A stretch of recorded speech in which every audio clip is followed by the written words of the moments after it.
The Daily Miracle. Yes, he's one of those men that don't know how to manage. Good situation, regular income, quite enough for luxuries as well as needs.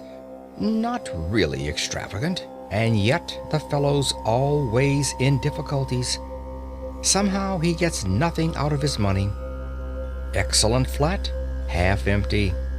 Always looks as if he's had the brokers in. New suit, old hat. Magnificent necktie, baggy trousers. Asks you to dinner, cut glass, bad mutton, or Turkish coffee, cracked cup. He can't understand it. Explanation simply is that he fritters his income away. Wish I had the half of it. I'd show him. So, we have most of us criticized at one time or another in our superior way. We are nearly all chancellors of the exchequer. It is the pride of the moment. Newspapers are full of articles explaining how to live on such and such a sum, and these articles provoke a correspondence whose violence proves the interest they excite. Recently, in a daily organ, a battle raged round the question whether a woman can exist nicely in the country on £85 a year. I have seen an essay, How to Live on 8 shillings a Week, but I have never seen an essay, How to Live on 24 hours a day. Yet it has been said that time is money. That proverb understates the case. Time is a great deal more than money. If you have time, you can obtain money, usually. But though you have the wealth of a cloakroom attendant at the Carlton Hotel, you cannot buy yourself a minute more time than I have, or the cat by the fire has. Philosophers have explained space. They have not explained time. It is the inexplicable raw material of everything. With it, all is possible. Without it, nothing. The supply of time is truly a daily miracle, an affair genuinely astonishing when one examines it. You wake up in the morning and lo, your purse is magically filled with 24 hours of the unmanufactured tissue of the universe of your life. It is yours. It is the most precious of possessions. A highly singular commodity showered upon you in a manner as singular as the commodity itself.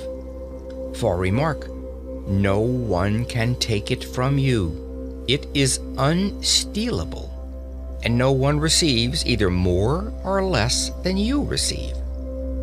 Talk about an ideal democracy. In the realm of time, there is no aristocracy of wealth, and no aristocracy of intellect.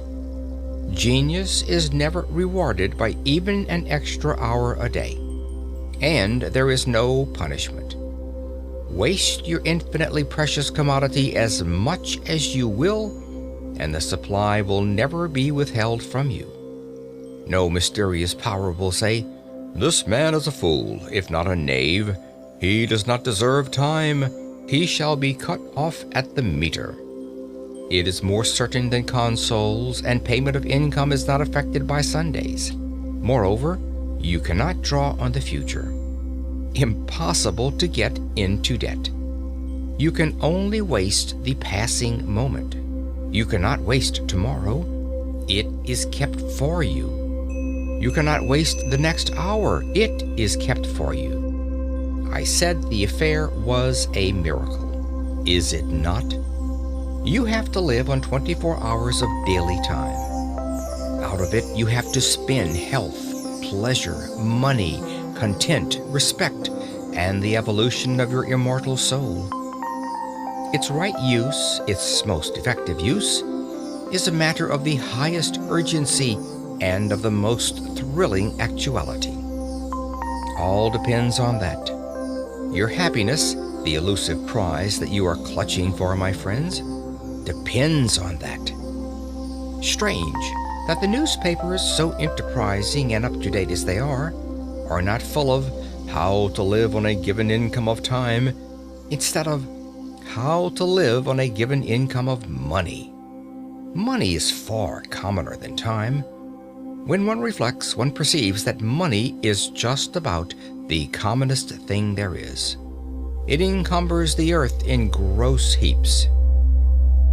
If one can't contrive to live on a certain income of money, one earns a little more, or steals it, or advertises for it. One doesn't necessarily muddle one's life because one can't quite manage on £1,000 a year. One braces the muscles and makes it guineas and balances the budget.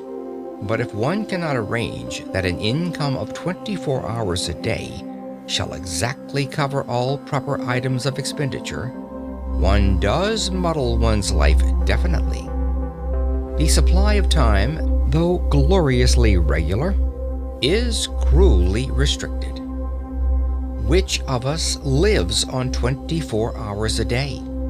And when I say lives, I do not mean exists, nor muddles through.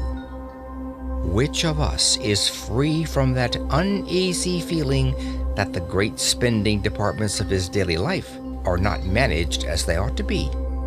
Which of us is quite sure that his fine suit is not surmounted by a shameful hat, or that in attending to the crockery he has forgotten the quality of the food? Which of us is not saying to himself, which of us has not been saying to himself all his life, I shall alter that when I have a little more time? We never shall have any more time. We have, and we have always had all the time there is. It is the realization of this profound and neglected truth, which, by the way, I have not discovered, that has led me to the minute practical examination of daily time expenditure. End of chapter 1.